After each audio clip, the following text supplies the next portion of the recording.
All right, now that the fuel tank is in, what I'm gonna do next is basically put the shifter cables up loosely just to get them out of the way, and then I'm gonna continue route the hoses from the front heat exchanger to the rear after cooler. And once that's routed, I think I could secure these brackets back in place. And then that should allow me to secure all the hose dressing and everything properly.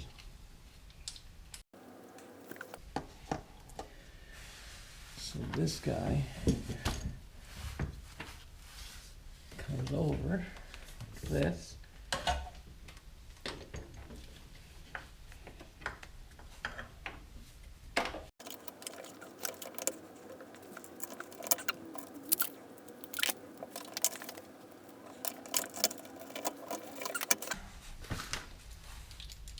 I'm just going to loosely do this. I'm not going to tighten it too tight.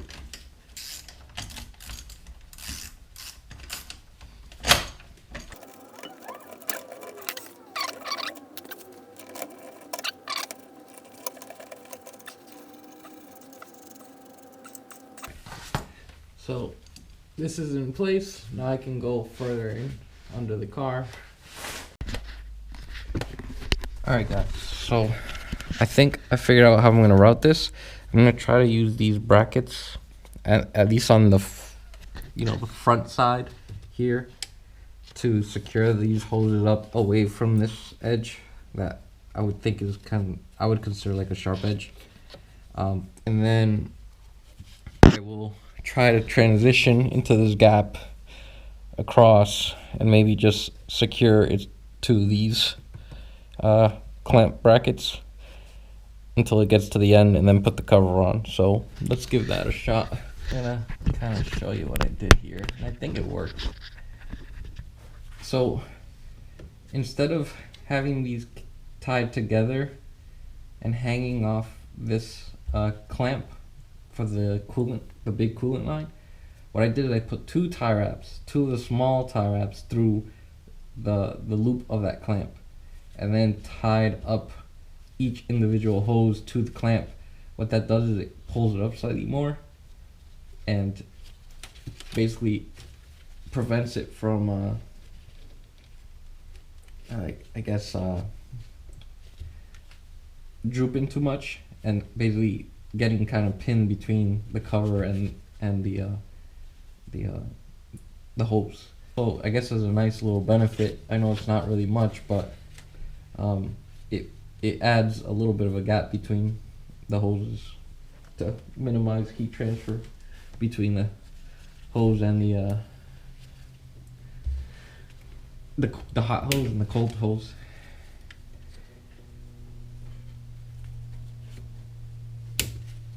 The other thing was, when you have one tie wrap and you're tightening it, you're kind of crushing the hoses to secure them. Like now I have these loops a little loose and it doesn't droop as much, so I don't feel the need to tighten it.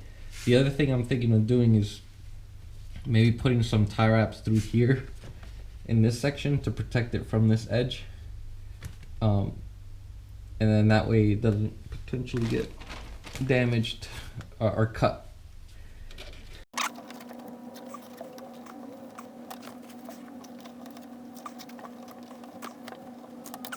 So let's hope that stays and protects the hose from this edge.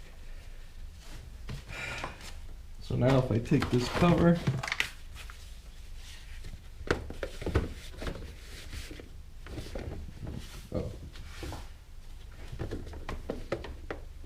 yeah, that's much better. Much better. It still touches it a little bit, but it's not like before where it was dropping it off like an inch or a quarter inch. So I'm gonna keep going back.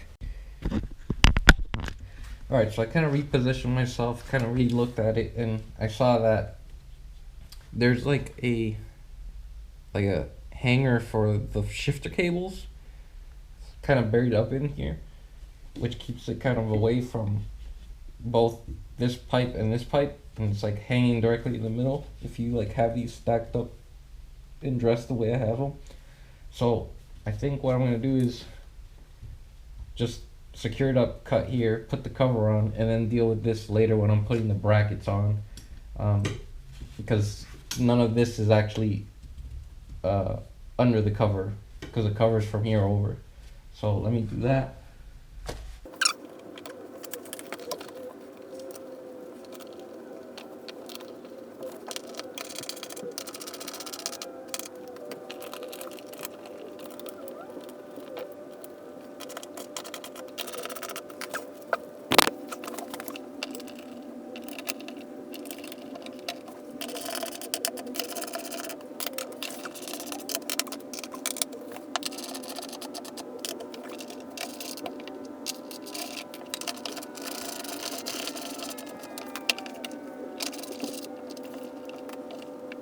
Alright, so the cover's on. There is a slight little bulge here, but nothing too crazy.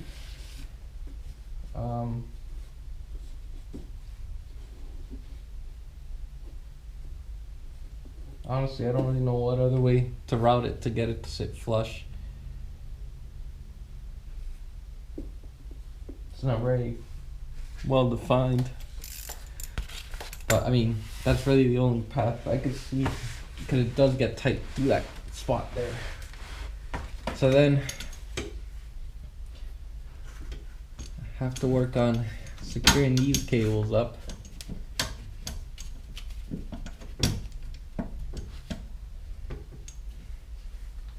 But that has to be done once the cross member's installed. So I think I'll move on to the next section of the process. Hey guys, so I'm finished basically, you know, running the aftercooler intercooler section. Now I'm basically jumping back to the rest of the turbo kit installation package. It's basically saying what I did, leave hoses running to the rear hanging under vehicle until section 12. So now I'm moving on to this page, some of which I've already kind of done under the car, which is pre-installed and test fit these fittings. But before I actually install it, there's one thing for the GT25. We have to install this barb fitting onto the charge tube in this port here. So I'm going to do that now.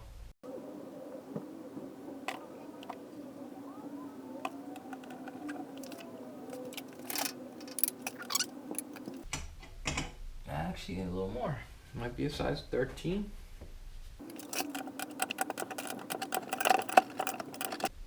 Okay, that's probably good enough there. The fitting on the charge tube is installed, so I'm going to basically go under the car, install this into the car, and then I'll also throw one of these clamps on right now, and then that way when I install it, the clamps here, I don't have to take it apart and get it in place. Alright guys, so basically what I'm going to do now is I'm going to install I kind of disassembled it after I did the drive fit. I disassembled the charge tube that goes to the front turbo, and I'm going to basically mount that to the turbo first, secure that with the clamps, then I'll come over here, do the other side, secure it with the clamps, and then attach it to the aftercooler. So I'm gonna come here,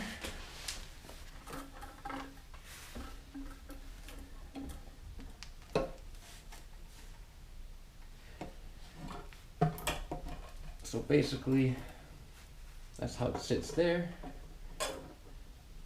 put a clamp right here.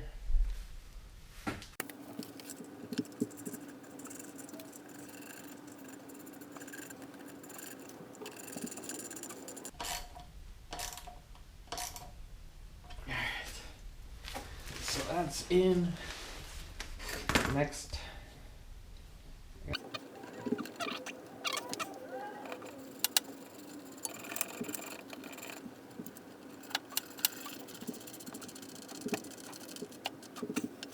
So that clamp is tight.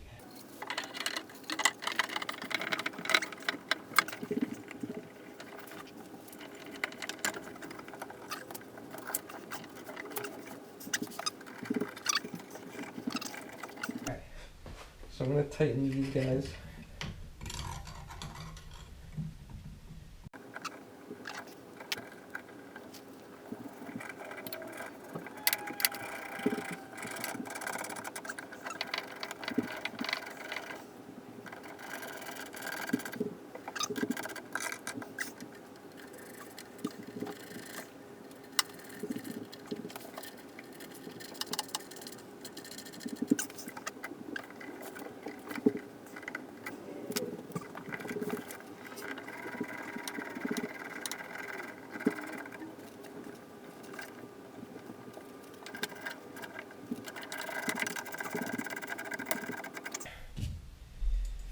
That clamps on, back clamps on.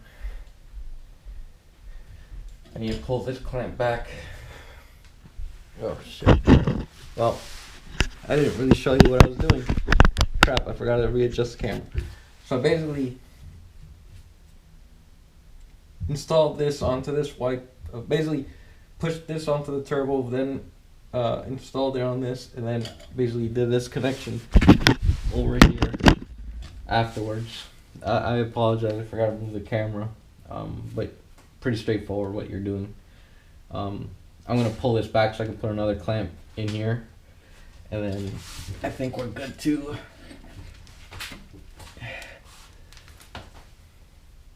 do this.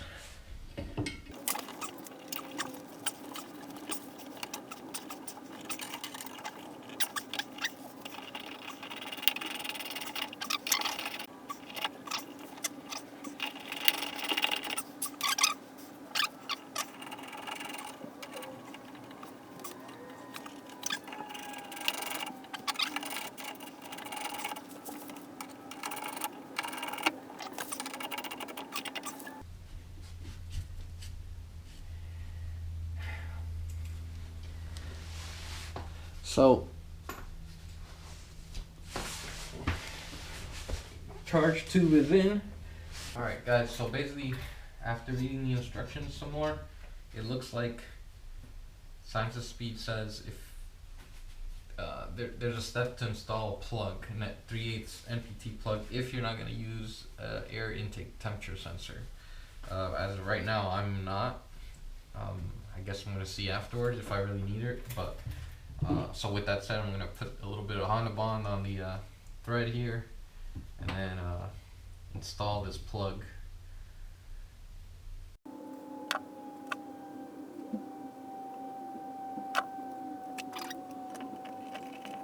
Bond on them.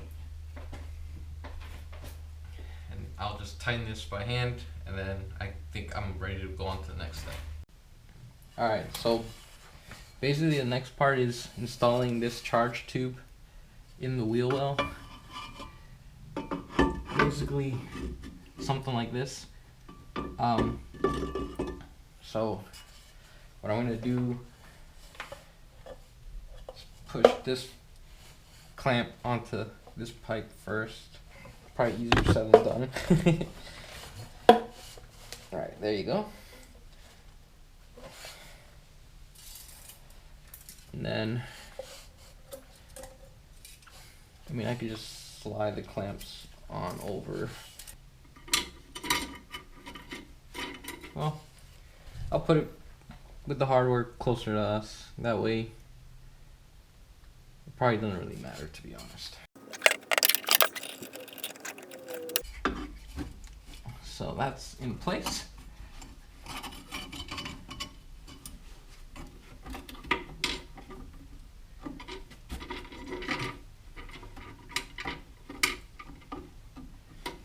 do something like that at an angle. That way you can just wrench it straight in this open area instead of, yeah, I think that works. So I'll do that, tighten it now.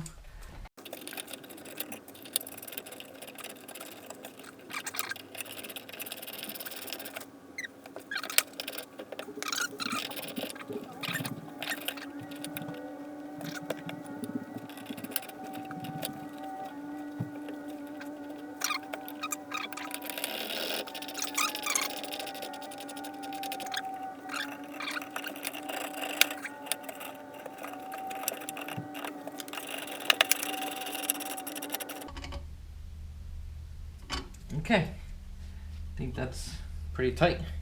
So basically next up is installing the last piece of the charge tube and hooking it up to the one that we installed on the aftercooler.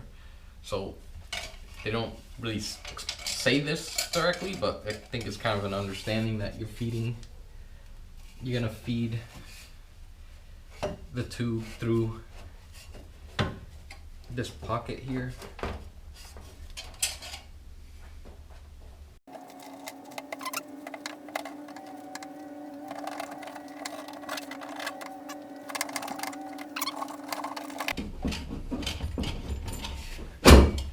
Yeah.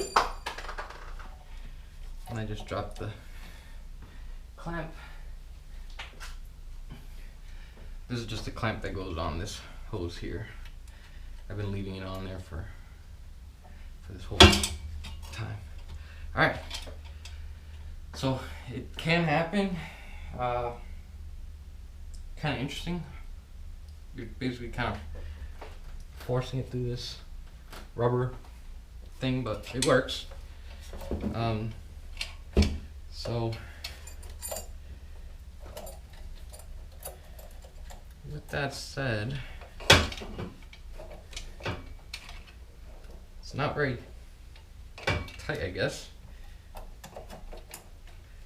on the intake side. Take this off. So I guess I'll leave that for later. I'm gonna work on the other end next, and then once I'm done with the other end, I'll clamp this with the blow-off valve, I guess, attached to it. So I got the tubes in. It's actually really tight. It fits very close together. So I recommend you put one of these clamps, one of these, and I forgot the clamps.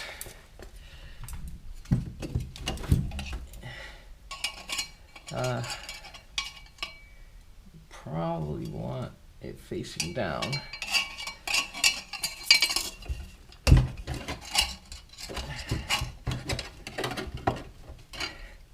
Yeah, you basically kind of want to kind of position it, because I think there's not much play in space. Maybe like a 1/4 inch, 1/2 inch. Not much to really slip this in between. So now that I have the clamps and the hose, I'm gonna try to slide the hose over. All right, so I'm gonna just tighten the 2 clamps up here.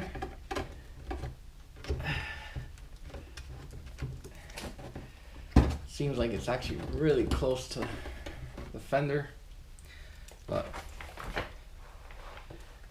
I don't see any other way of doing this.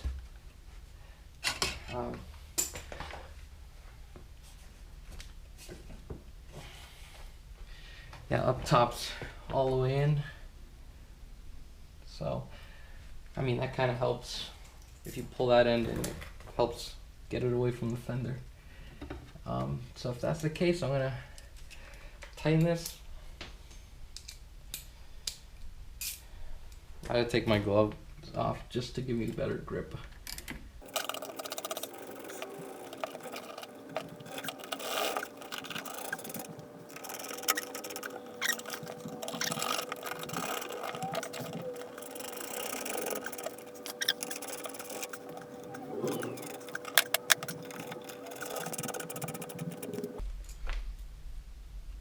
Perfect. So as you can see, I got the clamps in. Everything else has been clamped. Now I'm just gonna finish doing this. And then I'm gonna run this under.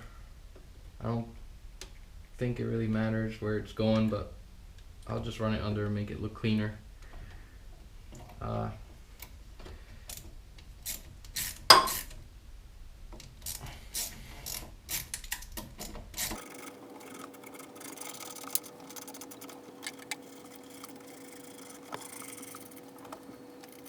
I'm gonna back it off and try to clock it a little better.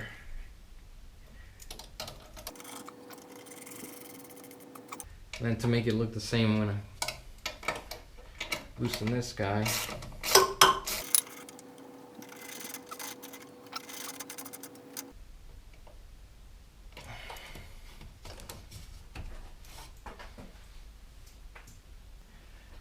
Yeah, so the charge tubes are installed. I believe that's gonna be next. I went and got the box that has the tile blow-off valve, and I included in the box, it has this fitting. The main takeaway though, just to let you know, is the two washers are stacked on one side of this assembly. So when you take it apart, make sure you take that one washer, transfer it to the bottom, and then install it. I did it loosely to allow me to clock it how I want after it's installed. So basically, I'm probably gonna try to do it so everything's nice and nice and vertical, whatever. So I will basically take the clamp, install it, put it on this way, maybe have the clamp this way so it's facing me, and install it on the charge pipe.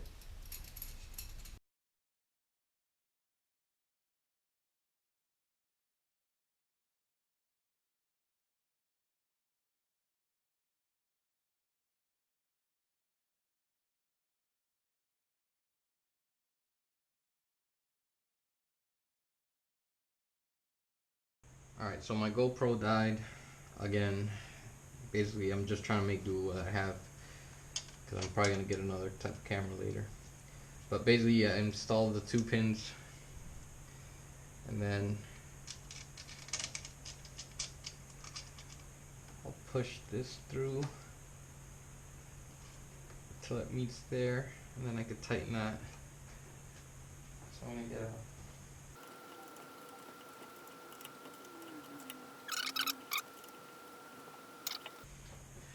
Alright, so basically, in you have to go to 2 bags. And I think it's bag number 11 has these spring clamps, and then the hose and these other fittings are already in bag 7. So basically, instead of doing this bit by bit like it says to do installed in the car, I just did this kind of prepped it, beforehand. And now what I'm gonna do, I'm gonna cut that now. It says to do about like 3 inches, which basically in the middle of that run. So, and it's the one labeled 1. So right here.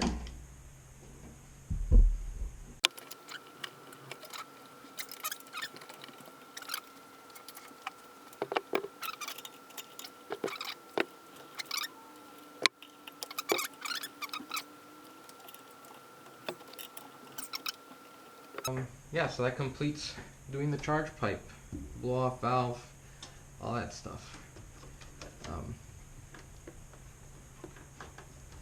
Probably gonna try to like tie wrap this together so they don't move too much.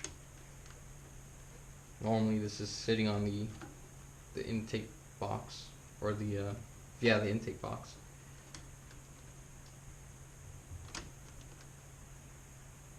And if anything, I could always just relocate it over this, but I think for now that might work there. Just want to cover one thing. I'm going to deviate a little for myself. Basically, it says after you've finished doing this, you can install your fender liner. I kind of want to wait because either I'm going to have to cut into my rear, I think rear spat they call it, on the driver's side to be able to get a hose to the aftercooler, or I might try to take the aftercooler out, so that I can then just put the hose on and then put it in place. So we'll see. But because of that, I'm gonna leave the fender liner off until I just make that decision.